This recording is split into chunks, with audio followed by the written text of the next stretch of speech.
When I say relevancy, I am talking about that quality that makes teaching things and learning things easier.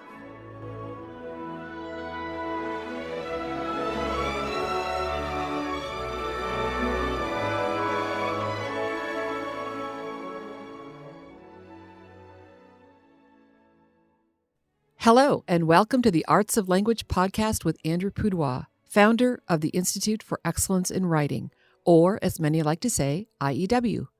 My name is Julie Walker, and I'm honored to serve Andrew and IEW as the Chief Marketing Officer. Our goal is to equip teachers and teaching parents with methods and materials which will aid them in training their students to become confident and competent communicators and thinkers.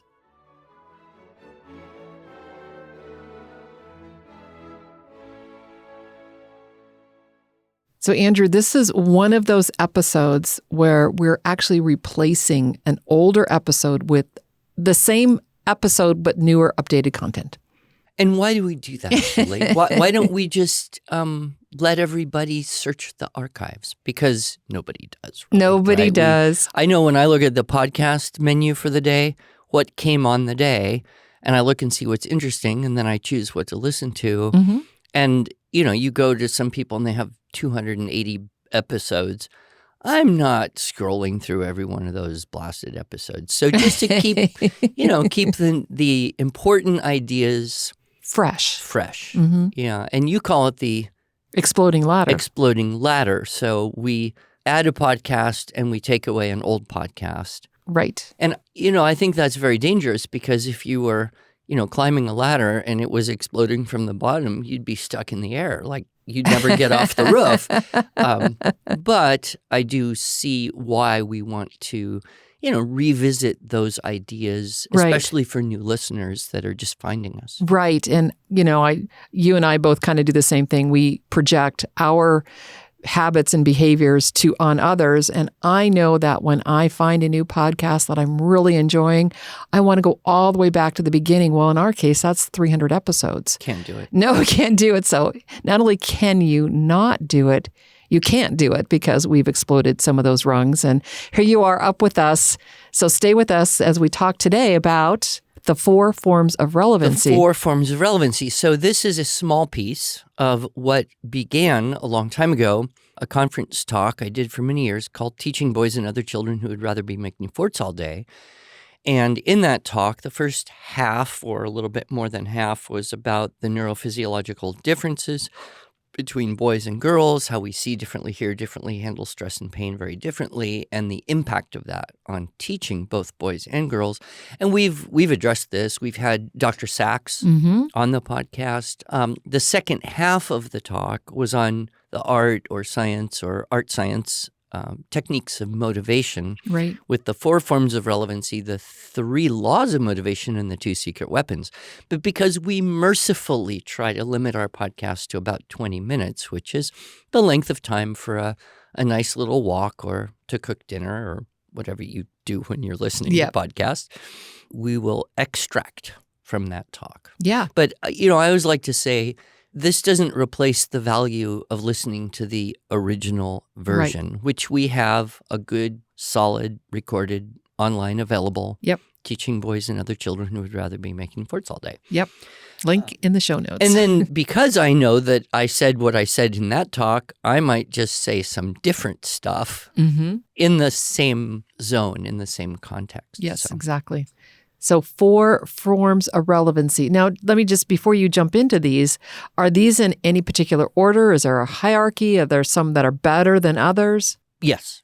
When I say relevancy, I am talking about that quality that makes teaching things and learning things easier. Okay. So, if you are finding something interesting, or it's applicable or relevant, useful in some way, it's easier to teach that and learn that, especially if you're the student, right? Mm-hmm. And we all experience this. We have a class where we just learn things easier, and there are reasons as to why. And then we have a class where we just got through it and don't feel like we necessarily learned anything, but we somehow passed it, and now we can just let it all go. So what is that intangible factor that makes learning easier?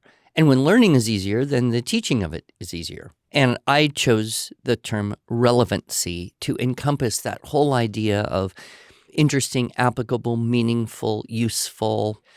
And over the years, I kind of, I first identified 3, and then I realized there's actually 4. And so we will start with the highest, best, most effective form of relevancy, and that is intrinsic relevancy. It's in you. It's part of who you are. It's the way you were made. Mm-hmm. We have these things. We watch children, and we see some children who are just naturally interested in certain things and other children who are just not naturally interested in those things. Why? Well, it's part of the magnificence of being an individual created uniquely. Yes. And I would argue that each of us has a mission in life, a purpose. We were created with a purpose. If you don't believe that, I suppose you could believe that, we're all evolved and we all have a different purpose that has become a part of that. But that kind of doesn't even make sense to me. But being created with a purpose, that makes a whole lot of sense. And that creates an awareness of and gives people a self-identity. Yes. That's so important to just overall well-being and success in life, however you want to define that. So one of the things, I look for is I say, this child is intrinsically interested in this thing. We don't necessarily know where it came from and why all children are not the same, but we can capitalize on that. And, there's a few examples that I would use. One example from my own life, my mother said that I was begging for a violin from the time I could talk. Well, she was a piano and voice teacher, so I lived in a musical world. But why was I begging for a violin? Well, I don't know. Maybe it looked cool or sounded cool, or I saw someone playing it and they looked cool. I don't know where it came from, but I will tell you this. The trajectory of my life was so significantly influenced by growing up playing the violin. I am relatively certain that we would not be sitting here today. IEW would not exist. Everything about my life would have been completely different if I had not grown up playing the violin. And so my parents had both the desire and the means to help fulfill that interest by providing violin lessons for me at a younger age, and it unquestionably affected my destiny. And, so that's kind of one example. Another example that's a little more general is we see that most boys, whether you try or whether you try to prevent it, are naturally attracted to things like weapons and trucks and machines and big, powerful things that make noise. Dinosaurs. Yeah. Now, it's not that there aren't girls who are also interested in that kind of thing, but it's almost universal that you find that boys are. So, when you can discover, here's a child that has a strong interest in big vehicles, well, then what would you do? If they're young, you'd go get some books from the library or something on, various tractors and excavators and caterpillar type of bulldozers and let them enjoy that. Now, that may or may not be something that lasts through time. And they may go through a dinosaur phase. But during that time period, because that interest level is intrinsically high, it's easier to learn stuff about that. I'll give you another example. So my grandson is very, very smart kid, and he got into a Star Wars phase. Okay. But that disappeared pretty quickly, and he is now in a Lord of the Rings phase. Okay. And I think he has listened on his little audio book thing to the entire Lord of the Rings trilogy at least 2 or 3 times Wow. all the way through. Wow. Maybe more. He actually can quote chunks of the poems and songs. And so he's just very much obsessed with this. Wait, you mean he actually listened to the songs? He didn't just skip them? Well, one of the advantages of audiobooks is you can't skip stuff quite so easily as you can if you're just turning pages. Right. His mother has made the stipulation that he cannot see the movie until he reads the book with his eyes. And he is explaining to me that this just doesn't seem fair. And it can take him 20 minutes or longer to read one single page of this huge book. But he's determined. But now here's the interesting thing. He got for his 10th birthday a Lord of the Rings chess set. Oh, nice. Wow. And this just kind of merged together his love of games and competition with his imagination. And he just started playing chess 3, 4, 5 hours a day. Wow. And so here's the true confessions. I have had, for all of my children, this standing deal. The first time you beat me, fair and square, no spotting, no help, just even Steven game, you win $100. And none of my children did it before the age of 12. Only Aiden, last week. Oh, no. He pulled out this Lord of the Rings chess set, which has all these weird-looking pieces, like the bishops are on one side are golems, and the knights don't really look... I mean, the knights kind of look like black riders. The rooks are taller, but weird. I mean, all the pieces are just kind of weird. So anyway, I'm playing chess. And of course, he's got to be the good guys with Gandalf as the king over there or the queen or something. And I've got Sauron. And anyway, I'm just playing chess with him and I'm a little confused about the pieces because I'm not used to this weird looking pieces. So anyway, I miss it. I totally miss it. And he forks my queen. And I lose my queen. And then he toasted me. He traded all the pieces and I just kept losing. And I had to go and get a $100 bill from my car and hand it to him, which he was pretty ecstatic about, especially since he's saving to buy a horse. Oh, boy.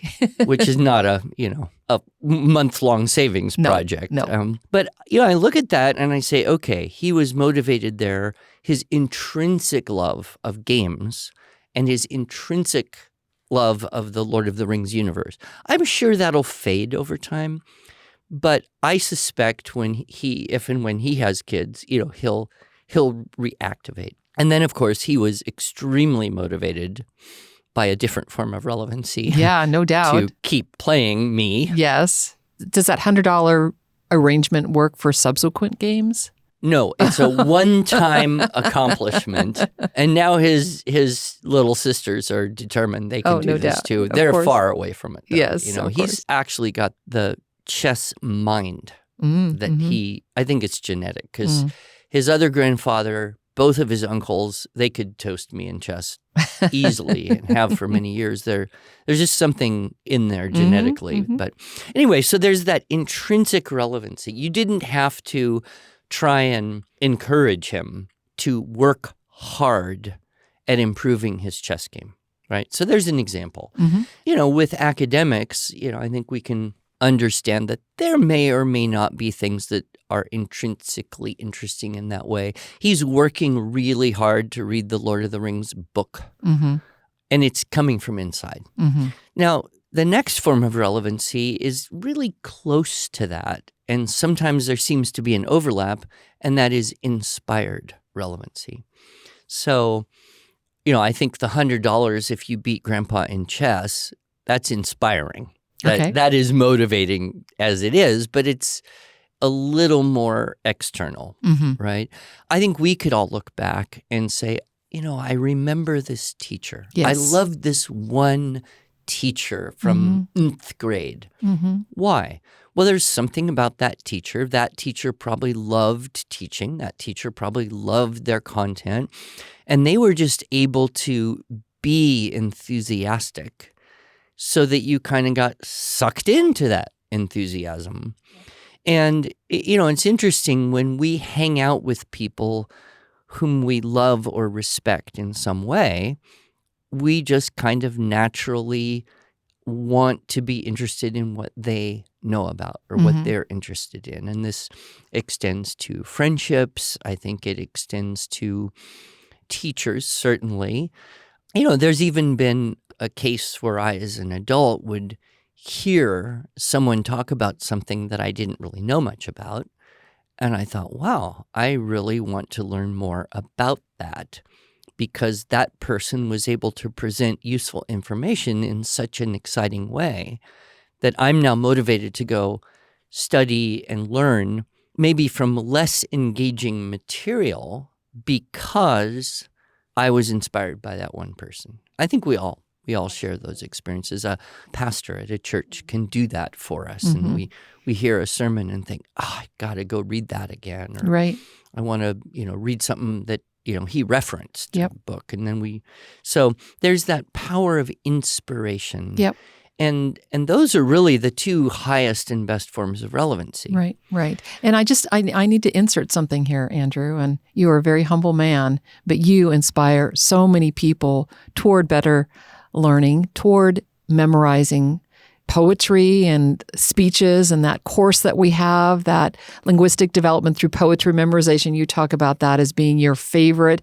That is very inspiring. So many people have said to us here at IEW how inspiring you are as a teacher to students. Well, part of your job is to be sure I feel good. But I will comment on that only to just say I am very grateful and I'm humbled when I hear that, because I realize a few things. Number one, I have never, ever woken up in the morning and had the thought, I want to inspire somebody to do something. That doesn't enter my frame. So when I walk into a classroom, the last thing I would think is, I want to inspire these children to enjoy writing. I mean, that's just a stupid thought in my experience. I would never do it.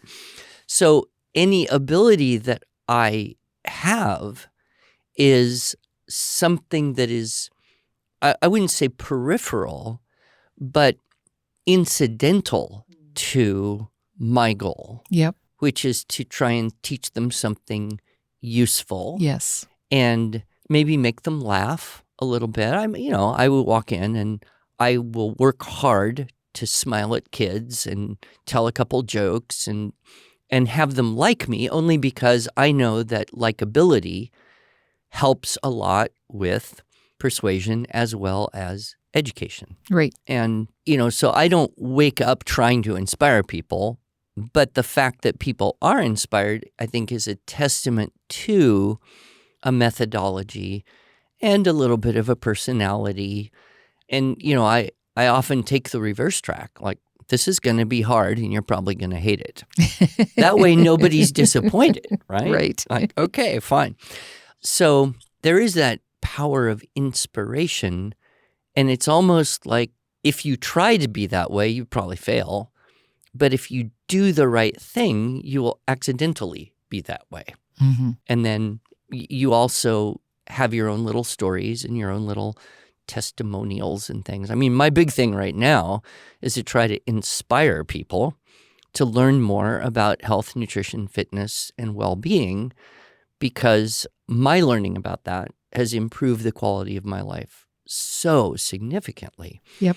But it's really hard to convince someone to stop eating junk food if they're not ready. So, I was thinking about that, like, here's a mom or a teacher, and they really want their kid to just do this academic thing or stop doing this other thing. You can't. You just cannot force people to change. Yep.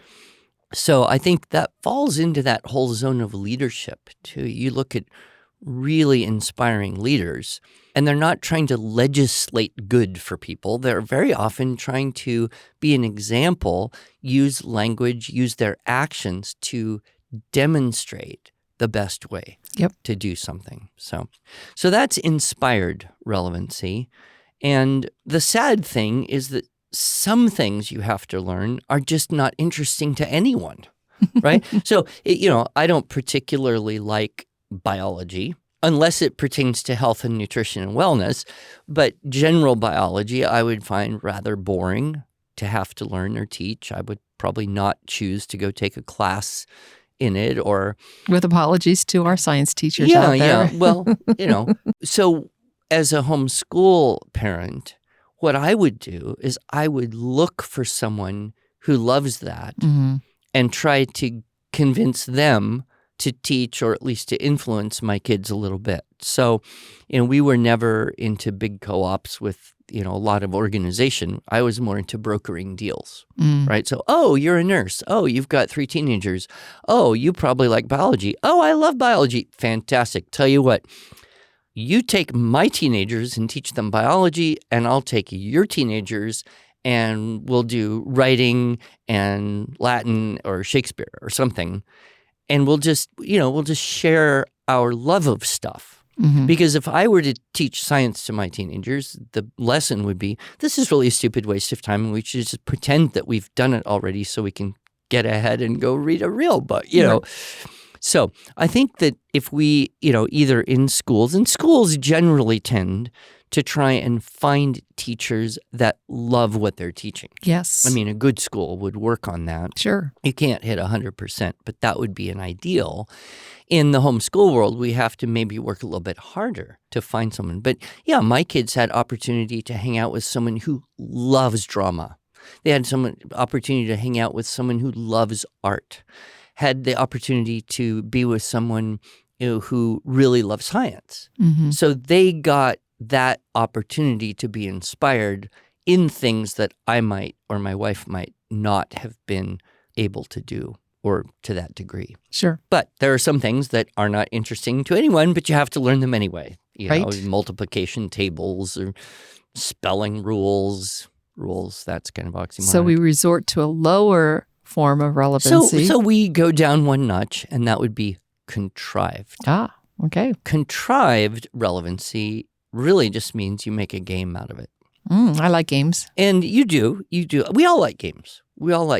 And what's interesting about games is that if it's set up well, it can cause people to pay attention to and therefore learn at least a little bit, if not more, about something that they had no intrinsic interest in.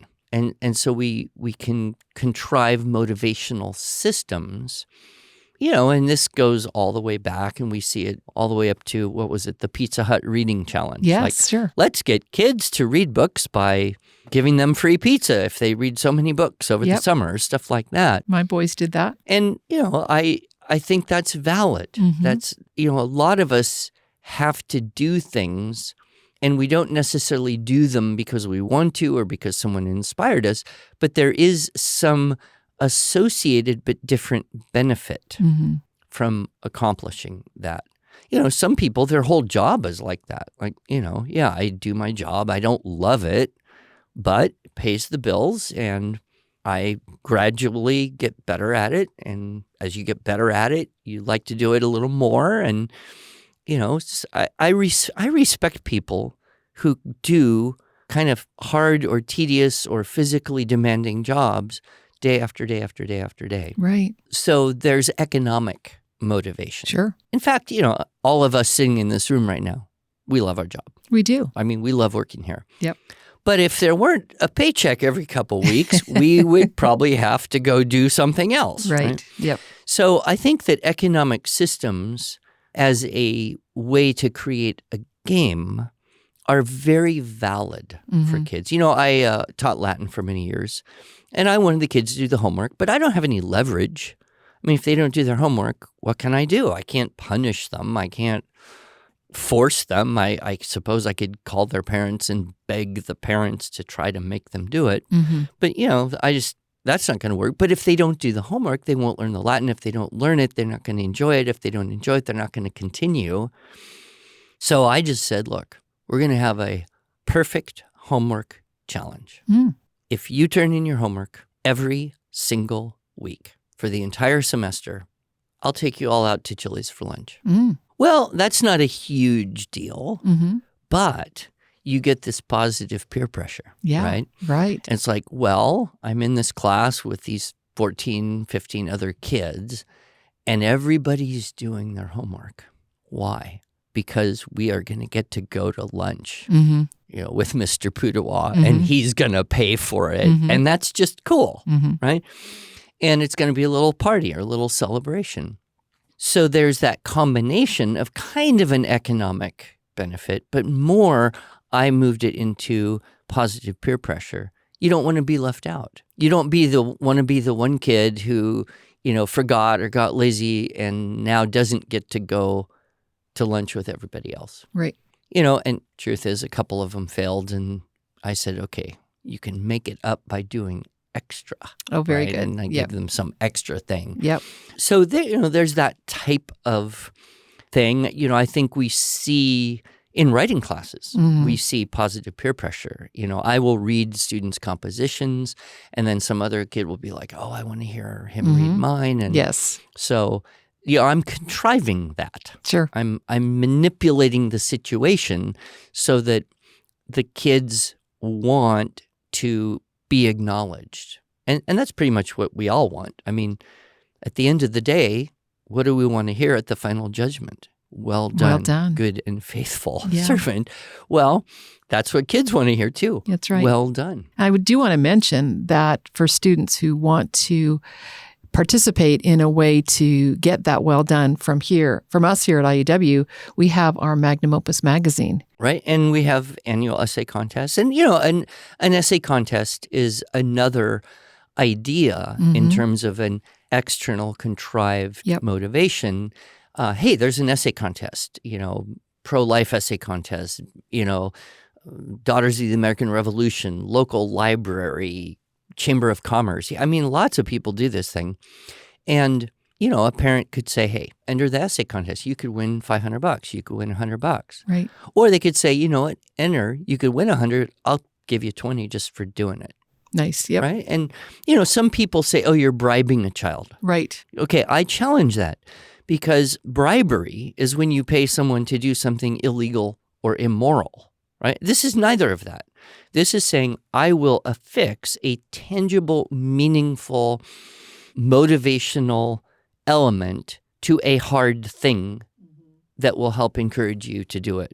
And I have all sorts of many, many stories about parents using economic systems to successfully motivate kids. And what's interesting is after a while, the kids don't need the economic system anymore. Right. But you kind of create a game. There's more we could say about games, Right. but we're coming to the end of time. So we'll touch on the last, Yes. the fourth form of relevancy, which is the least effective, and that is enforced Okay. relevancy. That's where you basically say, learn this or suffer a penalty, Okay. right, of some sort. Right. And, I would be the first one to say that I have fallen into this and say, you will get that math done or you will not eat food again ever. Of course I'm bluffing. But, there's that wielding of power. Yeah.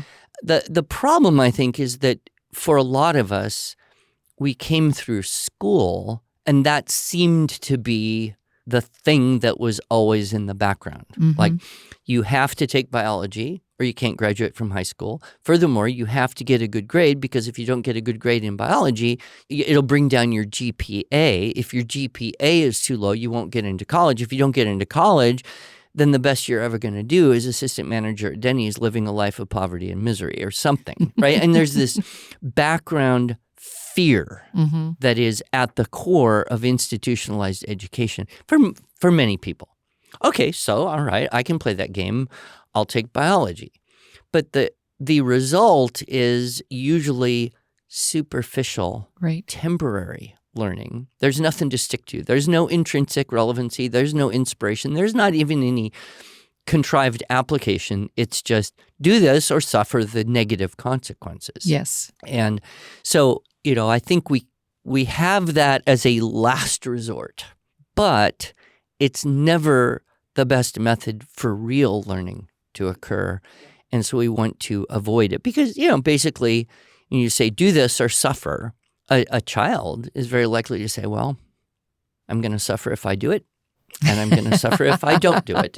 And I'm just going to suffer, and I hate everything about this. Yes. And then, you can spiral down into a pretty negative attitude. I think a lot of kids, oftentimes they will come out of a educational environment pretty negative about almost everything. And they come into a different environment. Maybe it's a charter school that's different, or maybe it's a hybrid school, or maybe it's homeschooling. And they almost need to undo that for a while. You hear this term unschooling. A lot of people think it means you sit around and do nothing all day. No, I would say unschooling would be a period of time where you can somehow work to undo the negative, ineffective motivations the child has been experiencing. Right. So that you can then start anew and learn better, hopefully touching on things the child has an intrinsic interest, hopefully being able to expose them to things which inspire them to learn. If you have to, create a game, an economic system, a challenge, something like that, and then avoid as much as possible falling into that learn this or suffer, going kind of backwards. Yep. So a lot more that could be said on that subject, but and a lot more you have said in other talks, which we will, of course, link in our show notes. So thank you, Andrew. Thank you.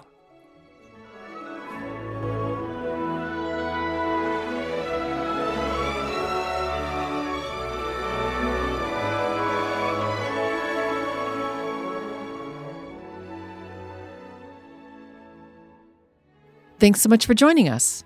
If you enjoyed this episode and want to hear more, please subscribe to our podcast in iTunes, Google Podcasts, Stitcher, or Spotify, or just visit us each week at iew.com/podcasts. Here you can also find show notes and relevant links from today's broadcast.